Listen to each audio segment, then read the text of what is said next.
President ಆಗಿದ್ದಾರೆ. 25 ಓಟ್ಗಳಿಂದ ಅವರು win ಆಗಿದ್ದಾರೆ.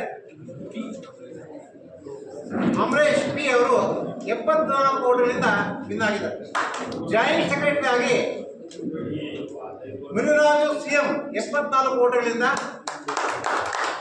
ಹಾಗೆ ರವಿಚಂದ್ರನ್ 61 ಓಟ್ಗಳಿಂದ ಅವರು ಪರಾಭವವಾಗಿದ್ದಾರೆ. ಇವರು ಮುನಿರಾಜ್ ಅವರು ವಿನ್ ಆಗಿದ್ದಾರೆ. ಟ್ರೆಸರರ್ ಆಗಿ ನಂದಿನಿ ಅವರು 73 ಓಟ್ಗಳನ್ನ ತಗೊಂಡಿದ್ದಾರೆ. ಅವರ ವಿರುದ್ಧವಾಗಿ ದಾಕ್ಷಾಯಿ ಅವರು 51 ಓಟ್ ತೆಗೆದುಕೊಂಡು ಪರಾಭವವಾಗಿದ್ದಾರೆ.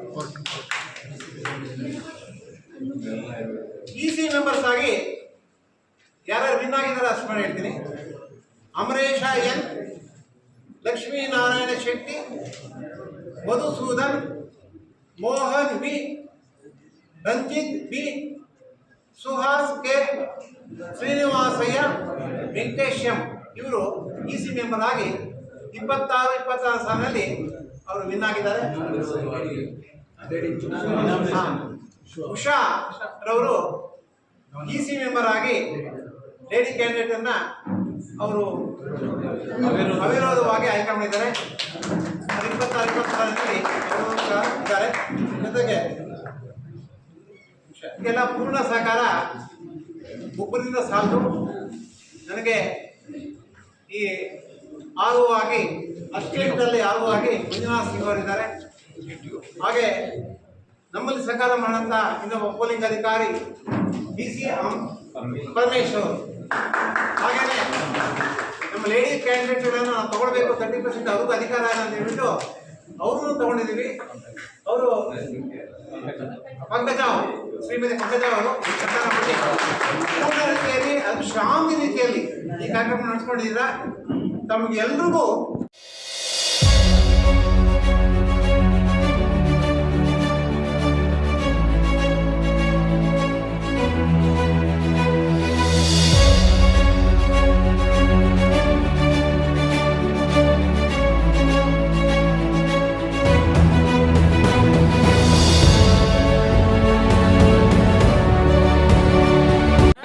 ಮಾಧ್ಯಮ ಮಿತ್ರರಿಗೆ ನಮಸ್ಕಾರ.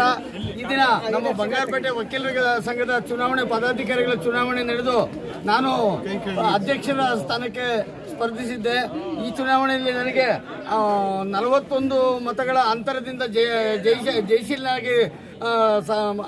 ಜಯಶೀಲನಾಗಲು ಸಹಕಾರ ಮಾಡಿದಂಥ ಎಲ್ಲ ನಮ್ಮ ಮಾಧ್ಯಮ ಮಿತ್ರರಿಗೂ, ನನ್ನ ವಕೀಲ ಮಿತ್ರರಿಗೂ, ನನ್ನ ಸ್ನೇಹಿತರಿಗೂ, ಪತ್ರಿಕಾ ಇವರು ಪೊಲೀಸ್ ವರ್ಗಕ್ಕೂ ಮತ್ತು ನ್ಯಾಯಾಲಯದ ಸಿಬ್ಬಂದಿಗೂ, ಮತ್ತು ಅದೇ ರೀತಿ ನಮಗೆ ಈ ಚುನಾವಣೆಗೆ ಸುಸೂತ್ರವಾಗಿ ನಡೆಸಿಕೊಳ್ಳಲು ಅನುವು ಮಾಡಿಕೊಟ್ಟಂಥ ನಮ್ಮ ನ್ಯಾಯಾಧೀಶರಿಗೂ ಎಲ್ಲರಿಗೂ ಸಹ ನಾನು ವಂದಿಸ್ತೀನಿ.